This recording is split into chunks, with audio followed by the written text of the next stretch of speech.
Hello, and welcome to my channel. In this channel, we will continue to address difficult topics that are pervasive in our society and work on finding solutions. Today's topic is short and to the point. It is an old topic, as are many of these on this channel. It is about equal pay for women. Yes, I realize people out there are tired of hearing this and that it is old news. But guess what? We women are sick and tired of it ourselves and in the fact that it continues. Every year, the U.S. Census Bureau publishes a report detailing the pay gap between men and women in the workforce. And every single year, the gap remains despite the fact that it is illegal. We hate to keep making a big deal out of this, but as long as a gap exists, we'll keep talking about it. So let's dive into this a bit. On June 10, 1963, John F. Kennedy signed into law the Equal Pay Act, otherwise known as the EPA. The goal of the EPA was to amend the Fair Labor Standards Act aimed at abolishing wage disparity based on sex. As I mentioned, this law continues to be violated regularly. So, what's with that?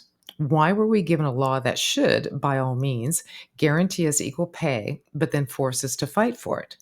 Let's be clear, a woman, or even a man, will have to take the time to document and gather data and then go hire and meet with an attorney.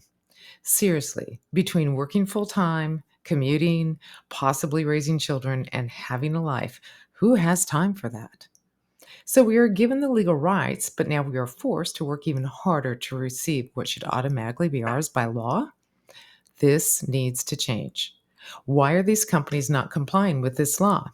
Why is it they so blatantly disregard women's values and get away with it? I just want to note a simple and glaring fact. If any company does not comply with the law, they have made it perfectly clear that they do not perceive women as equals and, by all definitions, are chauvinists. That's a fact.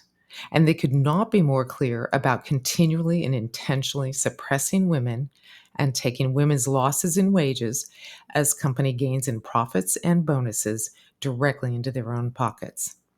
So, who's going to be the first to step up to the plate and voluntarily comply with the law? Whoever doesn't continues to prove me right. So, who wants to lead? Are there other leaders? What company is going to have the decency to do this that isn't already complying with the law? And what should be done about those that don't? Maybe we should modify the law such that any company not complying with it pays fines well above and beyond what it would cost them to pay all of the women in their company equally, including back pay as well as compound interest. I believe women should refuse to accept to be treated anything less than equally and with respect. So, are there any companies out there that are willing to prove that they respect women and not just say they do?